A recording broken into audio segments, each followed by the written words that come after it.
ಈಗ ಅವ್ನ ನೆನಪು ಬಂದ್ಬಿಡ್ತಾನೆ. ಅವನ ಮುಖ ನೋಡಿದ್ ನಾನು ಒಂದ್ ದಿವಸ ಇರಲ್ಲ. ಇನ್ನೇ ದಿನ ಒಂದೊಂದು ಹಾಳಾಗ್ತಾ ಇರ್ತಾರೆ. ಇನ್ನು ಉದ್ದಾರಕ್ಕಾಗೋದಿಲ್ಲ ಇರ್ತದೆ ಮಕ್ಕಳು. ಇನ್ನ ಇರೋರ್ನ ಒಬ್ಬೊಬ್ಬರನ್ನೇ ತಗೊಂತಾನೆ ಅವ್ರಿ. ಸಂಜೆ ಇರ್ರಿ ನೀವು, ನಿಮ್ಗೆ ಗೊತ್ತಾಗ್ತದೆ ಹೆಂಗೆ ಉಸಿರಾಡಿಸ್ಬೇಕು ಇಲ್ಲಿ ಅನ್ನೋದು.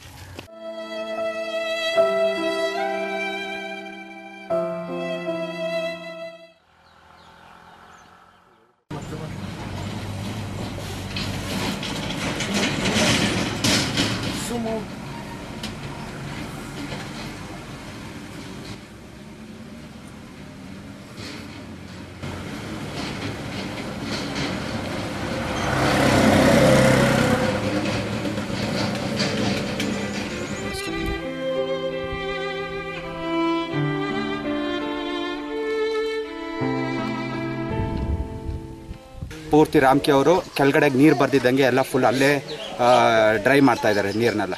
ಆ ಅಂತರ್ಜಲ ಇದಾಗಿದೆ. ಮತ್ತು ನೀರು ಕೂಡ 100% ಒಂಚೂರು ಕುಡಿಯೋದಕ್ಕೆ ಯೋಗ್ಯ ಅಲ್ಲ ಅಂತ ಹೇಳ್ಬಿಟ್ಟು ಇದು ಮಾಡ್ತಾ ಇದ್ದಾರೆ. ಮೊನ್ನೆಲ್ಲ ಒಂದು 2-3 ತೀರೋಗಿದ್ದಾರೆ. ಅದರಿಂದ ನೀರಿಂದ ಏನಾಗ್ತಾ ಇದೆ ಅಂತಂದರೆ ಕೆಮ್ಮು ಜಾಸ್ತಿ ಆಗ್ತಾ ಇದೆ ಮತ್ತು ಹೊಟ್ಟೆ ನೋವು ಬರೋದು. ಇದು ನೀರನ್ನ ನೆಕ್ಸ್ಟ್ ಡೇ ಯೂಸ್ ಮಾಡೋದಕ್ಕೆ ಸಾಧ್ಯ ಆಗ್ತಾ ಇಲ್ಲ. ಬಟ್ ಇಲ್ಲಿ ಎಲ್ಲರಿಗೂ ಈಗ ಆಸ್ಮಾ ಥರ ಶುರು ಆಗ್ತಾ ಇದೆ. ಯಾವಾಗಲೂ ಕೆಮ್ಮು ಮತ್ತು ಸ್ಮೆಲ್ಗೆ ಇರೋದಕ್ಕಾಗೋದಿಲ್ಲ.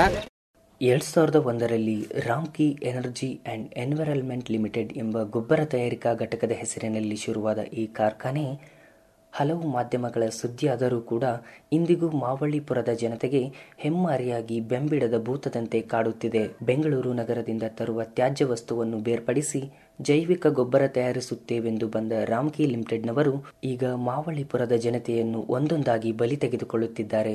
ಗೊಬ್ಬರದ ಬಗ್ಗೆ ಯಾವುದೇ ನಿರ್ದಿಷ್ಟ ಹೆಸರಿಲ್ಲದ ಹಾಗೂ ಒಂದು ನಿರ್ದಿಷ್ಟ ಪ್ರಕಾರದ ಗೊಬ್ಬರವಲ್ಲದ ಈ ಕಾರ್ಖಾನೆ ಏನು ಕಾರ್ಯನಿರ್ವಹಿಸುತ್ತಿದೆ ಎಂದು ಪ್ರಶ್ನಿಸುವಲ್ಲಿಗೆ ಬಂದು ನಿಂತಿದೆ. ಸಂಜೆಯಾದರೆ ಸಾಕು ಉಸಿರು ಕಟ್ಟಿಸುವ ವಾಸನೆ ಹಾಗೂ ಹೊಗೆಯೊಂದಿಗೆ ಜೀವನ ಸಾಗಿಸುತ್ತಿರುವ ಜನರು ಶ್ವಾಸಕೋಶ, ಆಸ್ತಮಾ, ಡೆಂಗ್ಯೂ ಹಾಗೂ ಹೃದಯ ಸಂಬಂಧಿ ಕಾಯಿಲೆಗಳಿಗೆ ತುತ್ತಾಗುತ್ತಿದ್ದಾರೆ. ಪ್ಲಾಸ್ಟಿಕ್ ಅನ್ನು ಕೊಳೆಯಿಸಿದ ಕಚ್ಚಾ ತ್ಯಾಜ್ಯ ಸೇರಿಕೊಂಡ ನೀರು ಕುಡಿಯಲು ಯೋಗ್ಯವಲ್ಲದಾಗಿರುವುದರಿಂದ ಸಾಯುವಾಗ ಬಾಯಿಗೆ ಹಾಕಲು ಕೂಡ ಹನಿ ನೀರಿಲ್ಲದಂತಾಗಿದೆ. ಕಚ್ಚಾ ತ್ಯಾಜ್ಯದ ನೀರು ಅಂತರ್ಜಲ ಸೇರಿಕೊಂಡ ಕಾರಣ ಬಳಸಲು ಕೂಡ ನೀರಿಲ್ಲದೆ ಜನತೆ ಕಂಗಾಲಾಗಿದ್ದಾರೆ.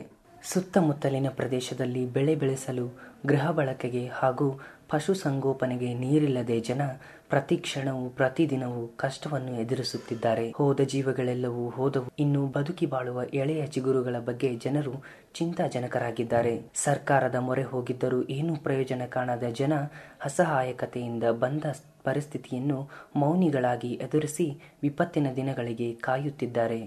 ಪ್ರತಿದಿನ ಪ್ರತಿಕ್ಷಣ ಕಾಯಿಲೆಗಳಿಂದ, ಕಲುಷಿತ ನೀರಿನಿಂದ ಪ್ರಾಣಿ ಪಕ್ಷಿಗಳನ್ನು, ಮನುಷ್ಯರನ್ನು ರಾಮ್ಕಿ ಎನರ್ಜಿ ಅಂಡ್ ಎನ್ವಿರಾನ್ಮೆಂಟ್ ಲಿಮಿಟೆಡ್ನವರು ಬಲಿ ತೆಗೆದುಕೊಳ್ಳುತ್ತಲೇ ಇದ್ದಾರೆ. ಇನ್ನು ಎಷ್ಟು ವರ್ಷಗಳ ಕಾಲ ಈ ನಮ್ಮ ಹೋರಾಟ ಜೀವನ? ಎಲ್ಲಿಗೆ ಮುಗಿಯುವುದು ಈ ನಮ್ಮ ಕರಾಳ ದಿನಗಳು ಎಂಬುದು ಜನರ ಪ್ರಶ್ನೆಯಾಗಿದೆ. 2002ರಿಂದ ಇಲ್ಲಿ ರಾಮ್ಕಿ ಕಂಪ್ನಿ ಅಂತ ಒಂದು ಕಂಪ್ನಿ ಬಂತು. ಆ ಕಂಪ್ನಿಯಲ್ಲಿ ಏನ್ ಮಾಡಿದ್ರು, ಹಲವಾರು ಹೋರಾಟಗಳು ಮಾಡಿದ್ವಿ ನಾವು. ಆವಾಗಿನಿಂದ ಹೋರಾಟಗಳು ಮಾಡಿ ನಾವೆಲ್ಲ ಇದು ಮಾಡಿ ಊರ್ ಜನನು, ಊರ್ ಮುಖಂಡರು, ಎಲ್ಲ ಹೋಗಿ ಇದು ಮಾಡಿದ್ವಿ. ಹೋಗಿ ಮಾಡಿದ್ರು ಸಹ ಬಿಟ್ಟಿಲ್ಲ.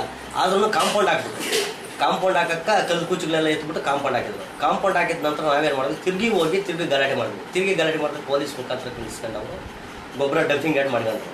ಡಂಪಿಂಗ್ ಯಾರ್ಡ್ ಮಾಡ್ಕೊಂಡಿದ್ದೆ ತಡ ಅಲ್ಲಿಂದ ಆಚೆಗೆ ತಿರ್ಗಿ ನಾವು ಹೋರಾಟ ಮಾಡಕ್ಕ, ಅವ್ರು ಹಾಕಕ್ಕ, ಹೋರಾಟ ಮಾಡಕ್ಕ ಹಾಕಕ್ಕ ಬೇಜಾನ್ ಗಲಾಟೆಗಳು ಮಾಡಿದ್ವಿ. ಕೇಸ್ಗಳು ಆದವು, ಎಲ್ಲ ಇದು ಮಾಡಿದ್ವಿ.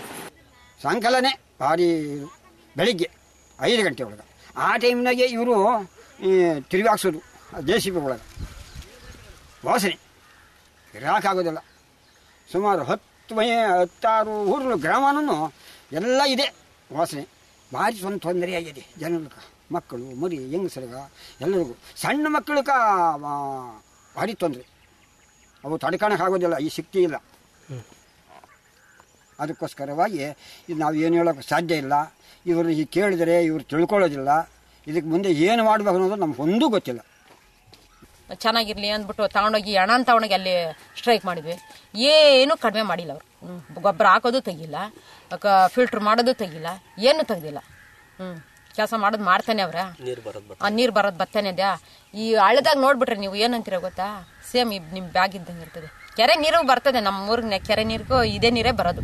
ಆ ಕಾರ್ಪೊರೇಷನ್ ನೀರೇ ಕೆರೆಗೆ ಬರೋದು. ಕಾರ್ಪೊರೇಷನ್ ನೀರೇನೆ ಕೆರೆಗೆ ಬರ್ತದೆ. ಆ ನೀರು ದನಗಳಂತೂ ಕುಡಿಯಲ್ಲ. ಹೋಗಿ ಮೂಸ್ ನೋಡೋ ತಡ ಏನೋ ಬಾಯಾರ್ಕಿರೋ ಪಾಪ ಒಂದು ಕುಡ್ದೇ ಬಿಡ್ತಾವ ಬಿಡು. ಎಷ್ಟೋ ದನ ಕರುಗಳು ಸತ್ತೋಗಿವೆ. ನಾಯಿಗಳು ಸತ್ತವೆ ನಮ್ಮೂರಾಗ, ದನ ಕರನು ಸತ್ತವೆ, ನಾಯಿಗಳು ಸತ್ತವ್ರೆ, ಜನನೂ ಸತ್ತವ್ರೆ. ಕಾರ್ಪೊರೇಷನ್ ತೆಗಿಯೋ ತನಕ ನಮ್ಮೂರಂತೂ ಚೆನ್ನಾಗಿ ಅದನ್ನ ನೋಡ್ರಿ, ಬ್ಲ್ಯಾಕು ಒಂಥರ ಸ್ಮೆಲ್ಲು ಬಿಟ್ರೆ ಗತಿಲ್ಲ. ಭಾರಿ ನಮಗೆ ತೊಂದರೆ ಕೊಟ್ಟು ಬಿಟ್ಟವ್ರೆ. ನೊಣಗಳು, ಸೊಳ್ಳೆ, ನೀರಿಂದು ಆ ಕೆರೆಗೆ ನೀರು ಬರೋದು ಅಲ್ಲದೆ ಬೋರ್ಗಳಿಗೆಲ್ಲನೂ ನೀರು ಇಳ್ಕೊಂಡದೆ. ಗೊತ್ತಾಯ್ತಾ? ಇಲ್ಲದ ಕಾಯಿಲೆಗಳು ಜಾಸ್ತಿ ನಮಗೆ.